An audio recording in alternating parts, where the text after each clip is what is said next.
So today we are introducing a video series, and what the series is going to be on is how uh, economic exchange, uh, if you have consensus and agreement in terms of your exchange, that it is not necessarily fair. And I just really want to emphasize the necessarily part. I think that a lot of people put forth this sort of notion that if two people agree to a transaction, then just by necessity, it's a fair transaction. And I think that the structure of this is wrong. In order for two people to agree to a transaction, they just have to both be better off. But what can happen is that one party can be slightly better off, and another party can be way better off. And in my mind, this isn't fair. What would be fair would be splitting the value that is created by the transaction. Because every time you trade something, value is created because, ostensibly, you want the item you're trading for more than the item you have, and the person you're trading with wants the item that you're trading them more than the item they have.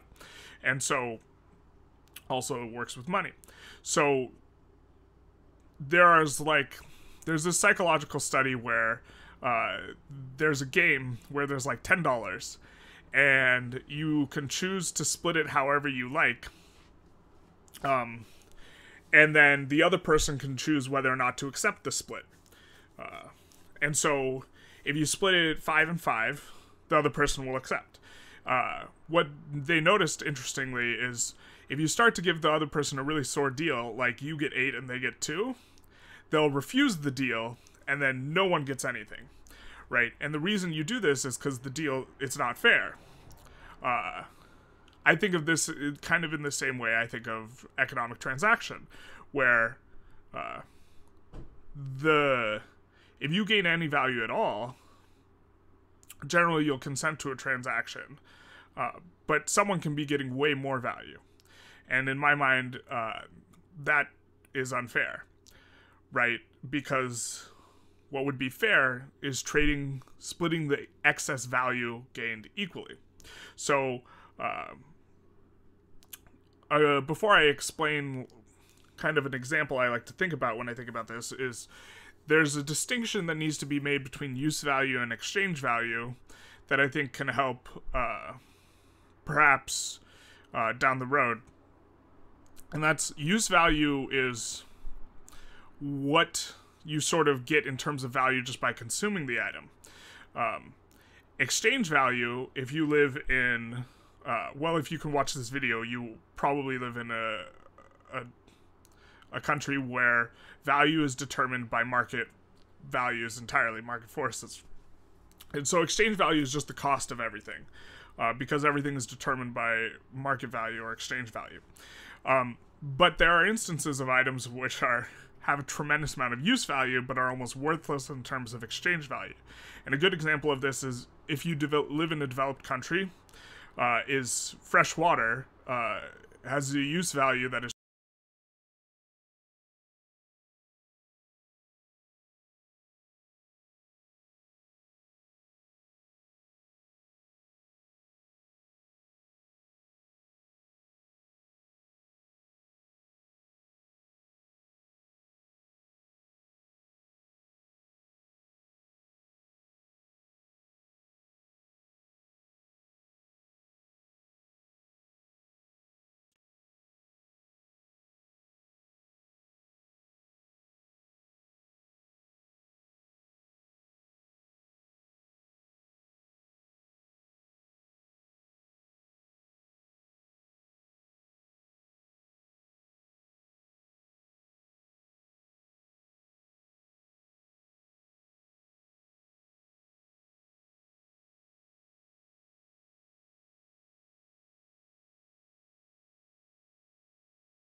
sieges modern times.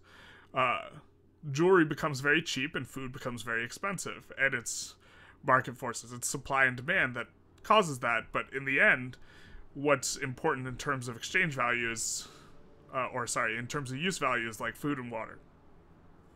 So I think back to this sort of primordial state of things when I think of what a fair exchange looks like.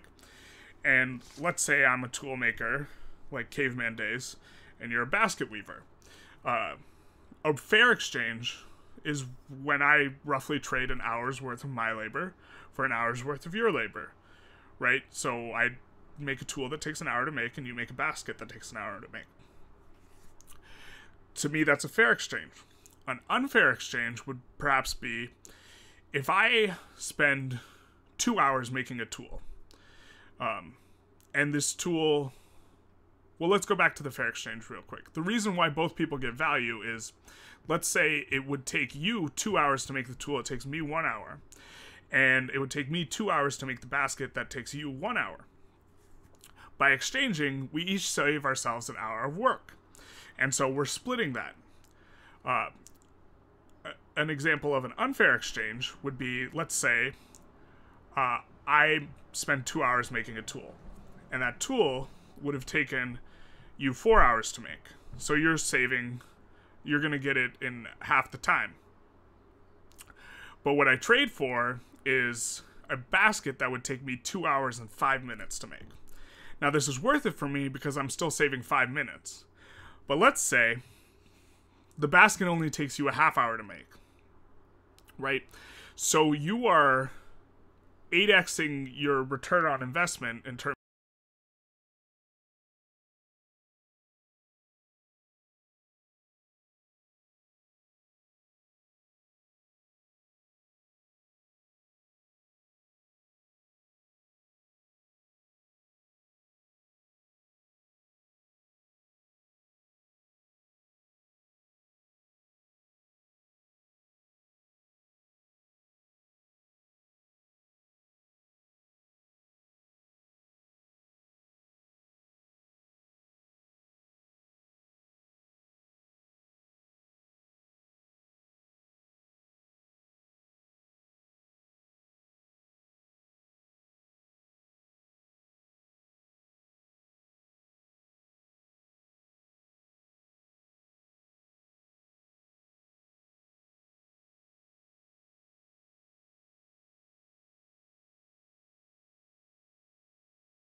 is working right, what will happen is if you are charging, or if you're, kind of fleecing me with your baskets, what will happen is more people will see the great deal you're getting on baskets, and they will start to make baskets, and they will spend half hour making a basket, and they will only make me work an hour's worth of tools, right, in order to get that basket.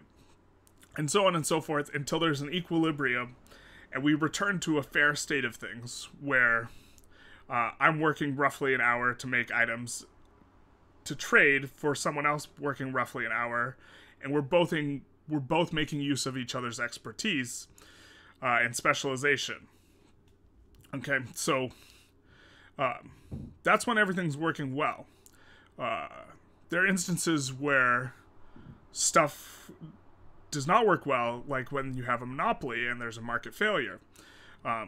Because capitalism works well when you have perfect competition, which is when it's easy for firms to enter and exit the marketplace, Buyers have perfect information. If someone has a monopoly on, let's say, something very important like water, they can charge whatever they want for it, and you just have to pay if it's something that has tremendous use value. And so a failure would be, let's say, only one person knows how to make baskets, and they refuse to teach anyone else how to make baskets. It's hard for firms to enter. Then they can start charging whatever they want for baskets, right? And so they will just... if I can't use my labor to make a basket, like the 2 hours and 5 minutes, I just can't do it at all, then they can charge whatever they want for the baskets. So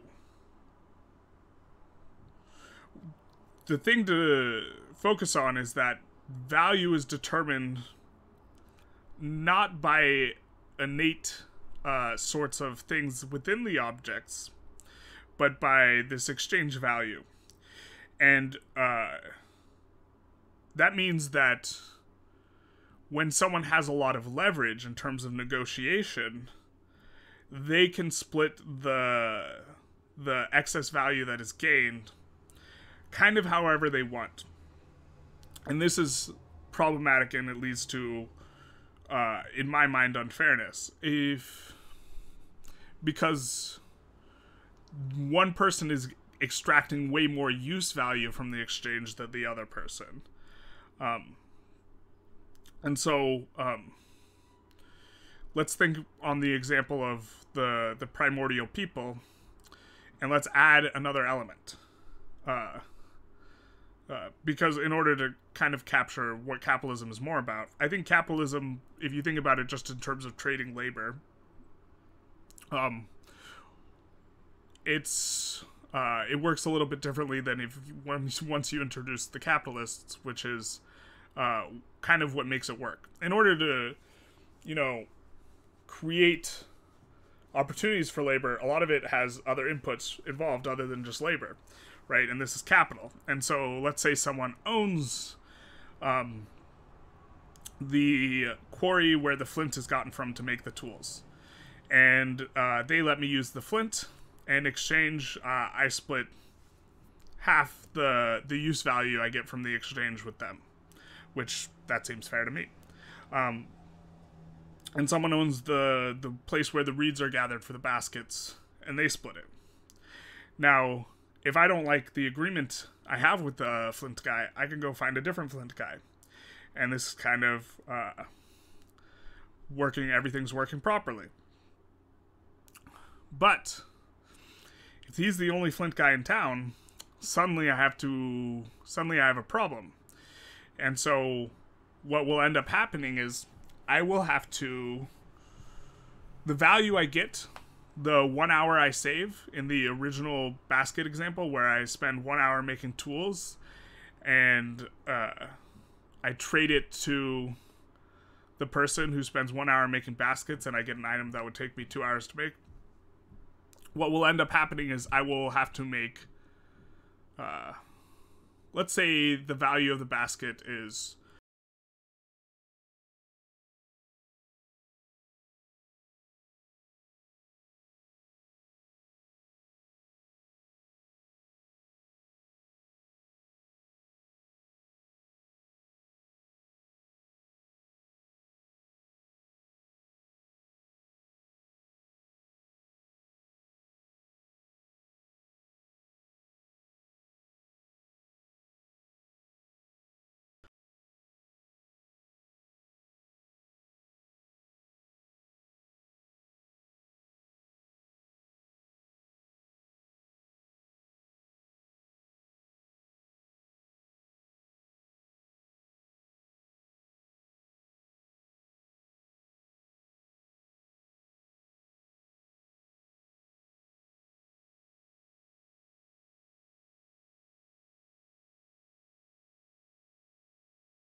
hour per tool, an hour and 10 minutes is saved because you can trade one tool for one basket. What they're doing is if they own all the flint, they can force me to make two tools and they get one full basket, and I get one full basket, and I spend 2 hours doing it. So I save 10 minutes on the basket. But the amount of time that's saved by that exchange is 70 minutes, like every time it's made. So that means the person who owns the Flint place, they are getting 60 minutes worth of the value saved, and I'm getting 10 minutes worth of the value saved, right? So it's an unfair exchange. Just like when we talked about earlier at the beginning, there's the study where it's like as if you were in a study and someone is offering how to split the money, and you can choose to accept or not accept, and they offer you $1 and they'll take $6. A lot of people would feel that that's unfair and just refuse the offer, or even though it saves them money or it gets them money. And so this is sort of the pattern that causes problems in fairness, even though people are still going to consent to the sort of exchange, is when one person has way more leverage, like the Flint quarry owner, who is the only guy in town. They can extract almost all of the excess value and leave you with just a slight amount. I think that the example works a lot better when you think of it in terms of trading than when you think of it in terms of money, but it's the same idea. So, as a general heuristic, if a laborer doesn't have any sort of negotiating power, so very basic manual labor, they will have a hard time negotiating because the firm that's hiring them can just find another person. Unless there's a shortage of work, in which case they will have to offer a lot more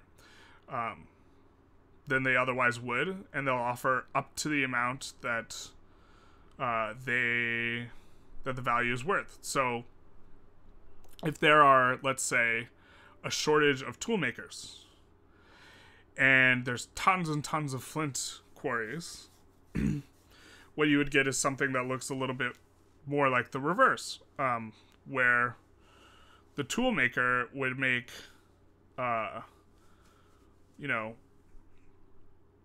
let's see. The tool maker would make 2 tools, or actually I would have to change the math a lot on this. But what will end up happening is instead of the quarry guy getting the 60 minutes of value and the toolmaker getting 10, it'll be flipped, and the toolmaker will get 60 minutes of value and the quarry maker will get 10, is kind of how that'll shake out. And I think you see this in situations where laborers have a tremendous amount of leverage, and so they can negotiate more effectively. I think that people get a better shake when they are involved in the big money transactions. So salespeople probably get a better shake, and also people who have a ton of training, such that you can't just go and find another person who has a decade's worth of training. They also have a much better time negotiating their labor. So people like doctors.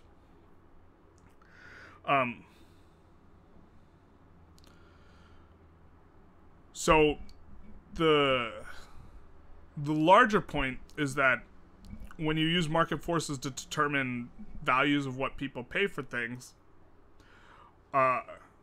you're often not splitting the value of the exchange evenly. Like between the quarry owner and the tool maker, they're not splitting it 55 minutes each. Instead, they're splitting it in such a way that whoever has the most leverage in terms of negotiation is going to get the most value. And so often this will be, when this happens, this is kind of seen as a market failure in economic terms. But I think that sometimes there's a structure of things such that it is difficult to get an equilibrium where there's a split of value. In particular, I think that people who do manual labor that is tough, often it's the case that there is just a little bit more population than there is needed for labor. And so the people at the bottom of the scrum have to work for, kind of just enough to get by. And I think this kind of has to do with just like the way population growth works, more so than necessarily like capitalism, where if the ecosystem can support slightly more people, the population will just grow until this is how it works in the wild. Population just grows until the ecosystem can't support it, and then a very small percentage will just like starve to death at the bottom of the scrub. If you kind of, take that inference and put it on like modern society, the population will grow in order to fit the jobs, and then just slightly more, and then just some people are left in a lurch. Of course, modern society moves very quickly, and, population growth, we're talking like 20 years down the line, so the analogy doesn't fit in a very perfect way, but I think that some unemployment is inevitable, and it allows firms to, when they are negotiating payment to people who are doing the bottom of the rung low labor, it allows them to offer such that the split is very much in the firm's favor. But it's still worth it to make an exchange if you're getting the short end of the stick, as long as you're just getting some of the stick. And so that's kind of the takeaway for what a lot of the videos that I'm going to put out are going to be about. Is it's going to be examples of instances in which both parties are in agreement, but that agreement produces a situation which seems unfair. And I think that it seems unfair because it is unfair. Although, so sometimes there's very little value to split, right? There's just the exchange, the margins are just really small. And that's not what I'm talking about here. I'm talking when one person gets a ton of value, the other person gets a very small amount of value. They both agree to it because they're both better off, but it still doesn't strike me as fair. Like the example of working 2 hours to save 5 minutes worth of labor versus the person, and you're trading with someone who is saving 2.5 hours worth of labor by working like half an hour, or 3.5 hours worth of labor by working half an hour. It doesn't seem like quite a fair shake in the instance of the toolmaker and the basket weaver with those numbers. Anyways, I hope this video was not a little bit too long and sort of still captured what I was talking about when I'm talking about how consensus doesn't guarantee the fairness, although I think it's definitely a good start, right? If someone is forced to make exchanges in a way that is not that they do not agree to, or is forced to work and they don't agree to it, also known as slavery, that's way less fair than there being consensus. My larger point is that consensus alone does not guarantee that there's fairness. I think a lot of people kind of sort of will make this assertion that, oh, both parties agree to this exchange, therefore it's fair, and they will use that as a sort of dismissive tactic to shut down any sort of discussion to the contrary. And I think that when you take a closer look, it's all about how much people get in exchange for things is all about negotiation power, right? And because everything is determined by exchange value. And so if you have negotiation leverage, then that means you can just squeeze the other person. And they will be forced to accept the very minimum amount of value, because they're still better off. Also, another point I want to just make as clear as possible, there are some ideas in here that are Marxist in nature, you know, the primordial state of things. I think Marx talks about that in Capital. I'm not suggesting that capitalism is bad, in that, or that it's not the best way to organize an economy. It's incredibly efficient. I'm just suggesting it doesn't always lead to outcomes that would be considered fair.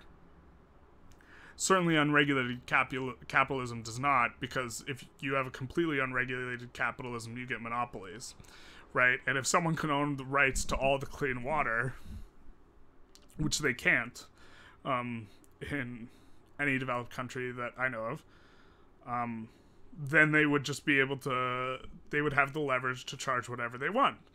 And both parties would agree, but it's,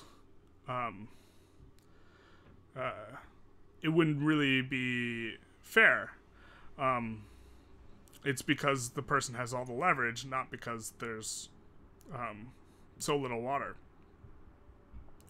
And I think that circling back to the use value and exchange value, and water specifically, if someone, the exchange value doesn't represent the value of the object like in itself. So if someone owned all the water rights and charged, you know, $100 for a bottle of water, or a bottle's worth of water, I think what a lot of people would say is, oh, that's the value of the water.